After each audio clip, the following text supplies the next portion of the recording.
प्रश्न, अंतरिम प्रतिकर क्या है? उत्तर, जमींदारी उन्मूलन अधिनियम की धारा 29 के अनुसार जमींदारों से ली गई भूमि के लिए प्रतिकर का भुगतान शीघ्र से शीघ्र होना चाहिए, किंतु कुछ मामले में प्रतिकर निर्धारण तालिका को अंतिम रूप से तैयार करने में देरी हो सकती है। ऐसे किन्हीं मामलों में यदि किसी जमींदार को देय प्रतिकर का अवधारण निहित होने के दिनांक अर्थात 1 जुलाई 1952 से 9 महीने में नहीं हुआ तो उसे अंतरिम प्रतिकर दिया जाएगा। अंतरिम प्रतिकर के भुगतान के संबंध में निम्नलिखित बातें उल्लेखनीय हैं। 1. अंतरिम प्रतिकर जमींदार के प्रार्थना पत्र देने पर ही दिया जाएगा। यदि जमींदारी संपत्ति का अधिकार या आगम विवादग्रस्त है तो जो व्यक्ति उस संपत्ति का वास्तव में काबिज था और जिसका नाम खेवट में बतौर जमींदार दर्ज था, उसको अंतरिम प्रतिकर दिया जाएगा। अंतरिम प्रतिकर देने से पहले ऐसे व्यक्ति से प्रतिकर अधिकारी रकम की वापसी के लिए जमानत ले सकते हैं। 3. अंतरिम प्रतिकर का भुगतान नगद होगा। 4. अंतरिम प्रतिकर की कुल रकम कुल प्रतिकर के आधे से ज़्यादा नहीं हो सकती।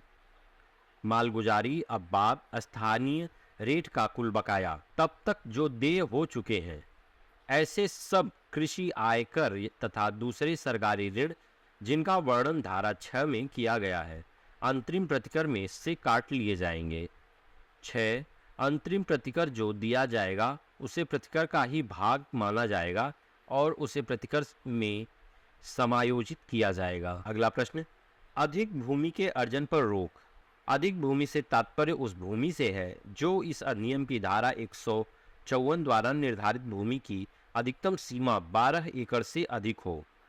प्रदेश में कोई भी कुटुंब दान या विक्रय द्वारा ऐसी कोई भूमि भविष्य में प्राप्त नहीं करेगा जो उसकी अपनी जोत की भूमि को मिलाकर प्रदेश में कहीं भी कुल 12 एकड़ से अधिक हो, किंतु जिनके पास पहले से 12 एकड़ से अधिक भूमि है वह अपने पास बनी रहेगी। इस प्रतिबंध का उद्देश्य यह है कि एक परिवार के पास केवल उतनी ही भूमि होनी चाहिए जितनी पर वह की उचित प्रकार से खेती कर सके।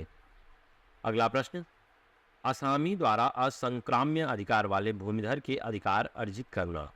उत्तर, जब किसी असामी का असामी बने रहने का हक या उसका अवधिकाल समाप्त हो जाता है और उसकी बेदखली की डिक्री का निष्पादन बाद मियाद काल के अंदर नहीं किया गया, तब वह असामी उत्तर प्रदेश जमींदारी अधिनियम की धारा 204 के अंतर्गत मियाद काल बीतने पर अपनी जोत का असंक्राम्य अधिकार वाला भूमिधर बन जाता है। अगला प्रश्न, विदेशी नागरिकों के उत्तर प्रदेश में भूमि अर्जन पर रोक। उत्तर, इस अधिनियम की धारा 154 क के अनुसार कोई भी विदेशी उत्तर प्रदेश में राज्य सरकार की लिखित पूर्व अनुमति के बिना ना तो कोई भूमि खरीद सकता है और ना ही दान ले सकता है। इस उपबंध के उल्लंघन में उसको किया गया भूमि का कोई भी अंतरण शून्य होगा और वह भूमि समस्त भारों से मुक्त होकर राज्य सरकार में निहित हो जाएगी। अगला प्रश्न, अनुसूचित जाति अनुसूचित जनजाति के सदस्यों की भूमि के स्थानांतरण पर रोक।